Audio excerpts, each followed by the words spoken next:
Cab aggregator services से बेहतर मुआवजे की मांग को लेकर गुरुवार से दिल्ली एनसीआर में शुरू हुई टैक्सी और ऑटो रिक्शा ड्राइवरों की 2 दिनों की हड़ताल से लोगों को काफी दिक्कतों का सामना करना पड़ रहा है।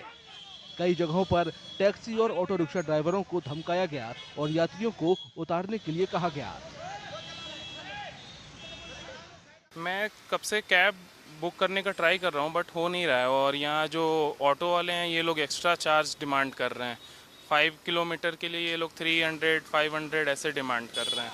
सो we are facing issues in Uber and Ola also. कोई भी अभी हम आ नहीं रहा है, तो हाफ एन आवर से मैं यहीं खड़ा हूँ। ना ओला आ रही है, ना ऊबर आ रही है, ना बुक हो पा रहा है। So yes, we are facing issues. Taxi और ऑटो यूनियनों ने कहा कि सही मुआवजा न मिलने के साथ साथ कैब एग्रीगेटरों के बाइक टैक्सी सर्विसेज शुरू करने से उनकी रोजी रोटी पर असर पड़ा है। जैसे रैपिडो आ गया और इनड्राइव आ गया, कई सारी कंपनी इनकी जो है ना मतलब कंपटीशन में आ गई, तो प्राइवेट बाइकें हैं वो भी चल रही है और कंपटीशन की वजह से रेट बहुत कम हो गए। जैसे अब ये जो इतनी बड़ी गाड़ी है, अर्टिगा है मेरे पास में, ये जो गाड़ी है अब आज की डेट में 10-12 लाख रुपए की पड़ रही है। तो और ये लोग ड्यूटियाँ देते हैं हम लोगों को 150-200 ऐसी इस तरह की ड्यूटियाँ हम लोगों को करनी पड़ रही है, इसमें हमारा पड़ता नहीं आता। मैं ये चाहता हूँ कि ये प्राइवेट टैक्सियाँ चल रही हैं, रैपिडो के नाम से चल रही है, इनड्राइव चल रही है और बाइकें चल रही हैं, ये सब बंद होना चाहिए। रैपिडो बाइक, ये बाइक के नाम पे लोग टैक्सी चला रहे हैं, ये बहुत गलत है। Delhi auto taxi transport Congress union ने दावा किया कि राष्ट्रीय राजधानी में 80% ऑटो रिक्शा और टैक्सियां सड़कों से नदारद हैं। हालांकि रेगुलर टैक्सी और ऑटो रिक्शा ड्राइवरों से जुड़ी यूनियन से जुड़े लोगों के मुताबिक हड़ताल में सिर्फ कैब एग्रीगेटरों के साथ काम करने वाले ड्राइवर ही शामिल हैं। जो आज स्ट्राइक हो रही है, 95,000 ऑटो रिक्शा और काली बिल्ली टैक्सी वाले हड़ताल पे नहीं है, और ये देखो सारे चल रहे हैं, आपने दिल्ली के अंदर भी देखा है। इस हड़ताल से हमारा कोई लेना देना नहीं है। जो हड़ताल करने वाले वो थे, वो ऐप से चलने वाली टैक्सियां थी, ऑल ओवर कंपनियों में लगा के वो चलाते थे। उनकी लड़ाई उन कंपनियों से है। उन्होंने खामखाई हमारे लोगों का नाम दे दिया, भाई ऑटो भी हड़ताल पे, काली बिल्ली टैक्सी भी हड़ताल पे, बल्कि हमारा इनसे कोई लेना देना नहीं है। हड़ताल में शामिल ड्राइवरों का कहना है कि कैब एग्रीगेटर यात्रियों से ज्यादा किराया तो वसूलते हैं, लेकिन वो ड्राइवरों को सही हिस्सा नहीं देते।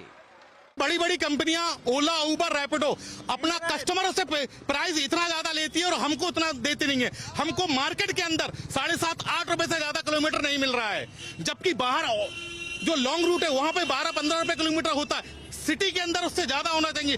7.5-8, 8.5 रुपए से 1 रुपए भी ज्यादा नहीं दे रही है। कैसे हम अपने बच्चे पालेंगे, कैसे गाड़ी चलेंगे, कैसे मेंटेनेंस करेंगे? इसने इतना बुरा हाल कर रखा है। एयरपोर्ट की ड्यूटी लेऊंगा, वहां से 6 रुपए प्रति किलोमीटर पड़ते हैं हमें, और इनके पार्किंग जितने चक्कर जाऊंगा उतने चक्कर ये पार्किंग लेते हैं।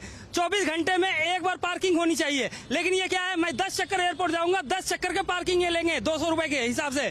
कस्टमर से बराबर लेते हैं, हमें 6 रुपए किलोमीटर देते हैं। ओनली एसी में गाड़ी, फुल्ली एसी में गाड़ी चलती है। सीएनजी महंगे, गाड़ी महंगे, सब कुछ महंगे, और कहीं की भी ड्यूटी भेज देगा वहां से मुझे खाली आना पड़ता है।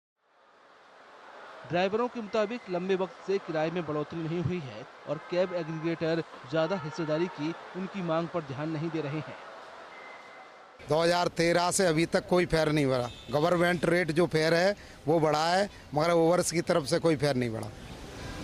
क्या मांगे यही है, एक तो फेयर बढ़ना चाहिए। मैं लगभग काफ़ी टाइम से ओला उबर चला रहा हूँ, और इसमें जो फेयर है वो कस्टमर से तो बहुत ज़्यादा फेयर काटता है ओला उबर, और जबकि राइडर को बहुत कम पैसे देता है। 10 रुपये किलोमीटर, 9 रुपये किलोमीटर, कभी कभी सुबह सुबह गाड़ी चलाओ 7-8 रुपये किलोमीटर।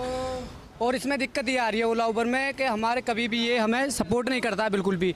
अगर हम कंपनी को फ़ोन लगा के कंप्लेंट करते हैं कि हमें फेयर कम मिला है, इसमें हमें फेयर बढ़ा के दो, वो बोल देते हैं कि नहीं, आपका जो फेयर है वो बिल्कुल ठीक दिया गया है, जबकि फेयर हमें बहुत कम दिया जाता है। ड्राइवरों ने सरकार से गुजारिश की है कि वो दखल दे और राष्ट्रीय राजधानी क्षेत्र में बाइक टैक्सियों पर प्रतिबंध लगाने समेत उनकी मांगों पर ध्यान दे।